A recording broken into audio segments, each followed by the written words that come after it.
Welcome to Daily Chronicles, your journey through time. Every day carries a story, from world-changing events to moments pop culture will never forget. We uncover the triumphs, tragedies, and turning points that shaped our world. This is Daily Chronicles, where every day tells its tale. In December of 2014, one of the most brilliant minds in human history issued a warning. A warning so stark that global headlines asked the same chilling question. What happens if the machines we create become smarter than us? Stephen Hawking, the theoretical physicist who spent his life decoding the universe, told the BBC that artificial intelligence could spell the end of the human race. At a time when most people were still laughing at clumsy smartphone assistants and glitchy chatbots, Hawking saw something the rest of us didn't. Why? Because he understood a simple, terrifying truth. Intelligence is the most powerful force in the universe, and once something surpasses ours, we no longer get to call the shots. Hawking didn't deliver this warning casually.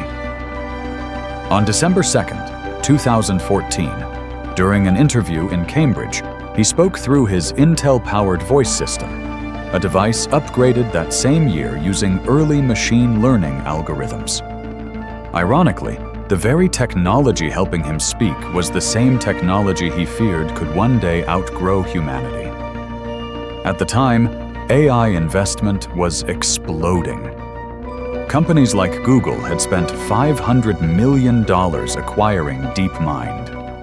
Facebook, Amazon, and IBM were quietly building research labs that looked more like classified defense facilities than tech campuses. The public saw convenience: autocorrect, recommendation algorithms, Siri jokes. Hawking saw acceleration, exponential acceleration.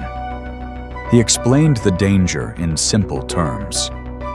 Biological intelligence evolves slowly, over millions of years. Machine intelligence evolves fast, sometimes doubling in capability in months. If an AI ever reached the point where it could improve itself, even slightly, the curve could shoot upward like a rocket. But Hawking wasn't alone. Elon Musk had compared AI to summoning the demon. Bill Gates said he couldn't understand why more people weren't concerned. Oxford philosopher Nick Bostrom published Superintelligence the same year, predicting scenarios where AI doesn't hate us. It simply doesn't need us. The irony is that most scientists in 2014 dismissed these warnings as science fiction. But the machines didn't wait for permission. DeepMind's AlphaGo would soon defeat the world champion at Go, a game with more possible moves than atoms in the observable universe. OpenAI would emerge in 2015, claiming to protect humanity by racing toward the very thing some feared.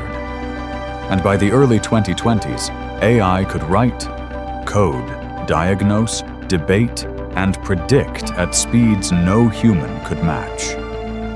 So was Hawking right? Was he overly cautious? Or painfully ahead of his time? The truth is more unsettling. Hawking never claimed disaster was inevitable.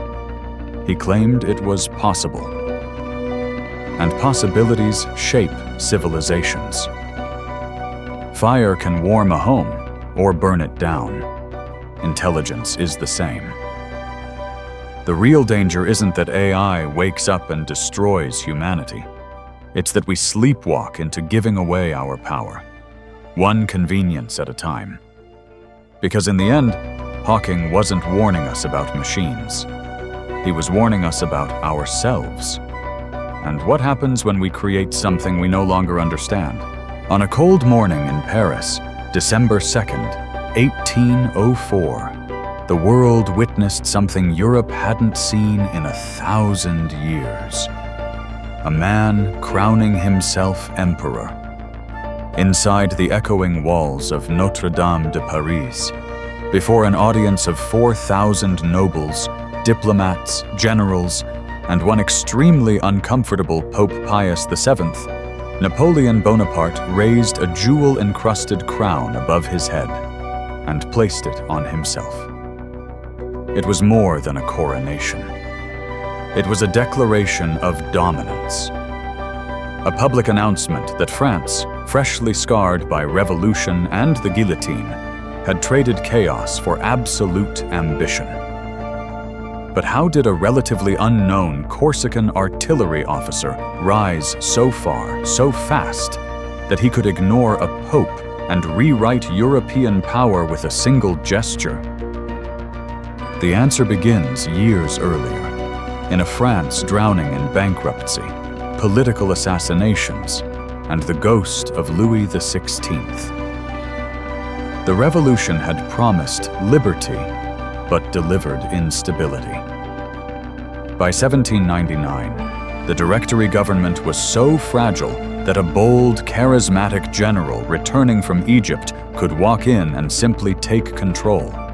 And that's exactly what Napoleon did on November 9th, 1799, orchestrating the coup of 18 Brumaire and becoming first consul.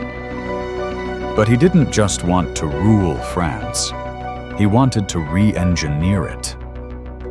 He stabilized the economy with the Bank of France, rewrote the nation's legal framework with the Napoleonic Code, and built roads, schools, and institutions that still exist today. Each reform tightened his grip and grew his legend. By 1804, the Senate declared France needed a leader who couldn't be replaced by a vote or a blade. They wanted stability. Napoleon wanted history. So, the coronation was staged like theater.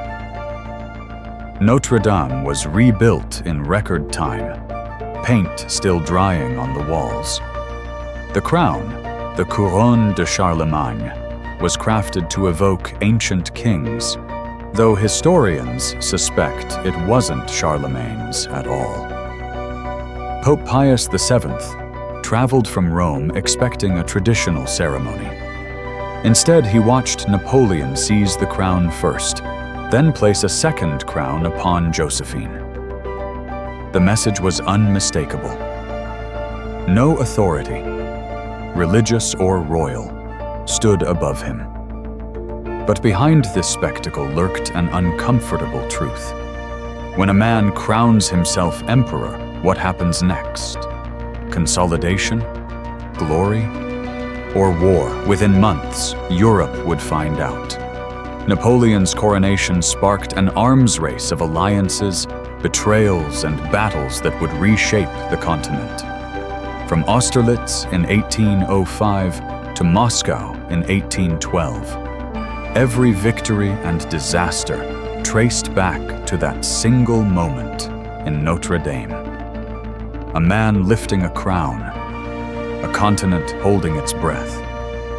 And the irony? Napoleon crowned himself to escape the fate of the kings before him. Yet destiny would eventually drag him to exile, defeat, and a lonely death on St. Helena. Because power, no matter how boldly seized, always comes with a price. And history never forgets who tried to outrun it. They said it was impossible.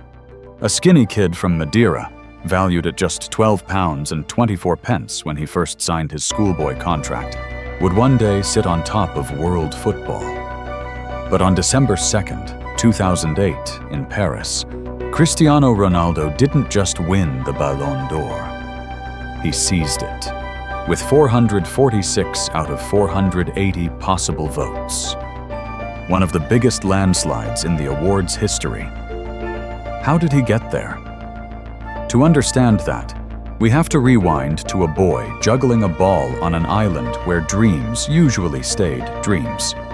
Cristiano Ronaldo dos Santos Aveiro, born February 5, 1985, grew up in a cramped home in Funchal, Madeira. His father earned €450 a month as a kitman. His mother worked multiple jobs. And Cristiano?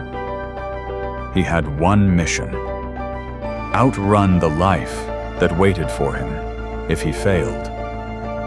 At 12 years old, he left home for Lisbon, alone, crying in the dorms of Sporting CP's academy. But he trained like someone owed the world a debt. At 15, he nearly lost everything to a racing heartbeat that required emergency surgery. Weeks later, he was back on the pitch, faster, hungrier, meaner. Then came August 6th, 2003, a friendly between Sporting Lisbon and Manchester United. Ronaldo tore United's defense apart so completely that players begged Sir Alex Ferguson to sign him. For £12.24 million, he became the most expensive teenager in Premier League history. But greatness isn't bought, it's built.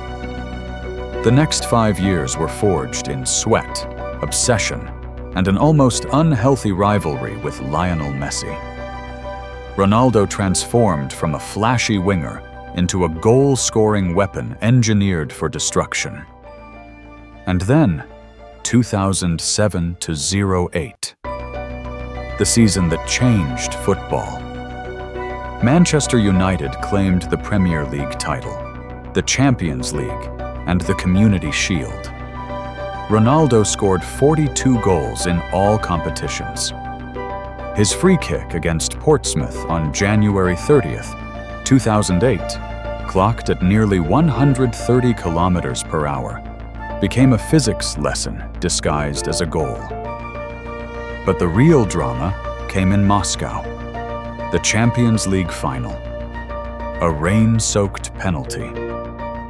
A moment of dread when Ronaldo's shot was saved.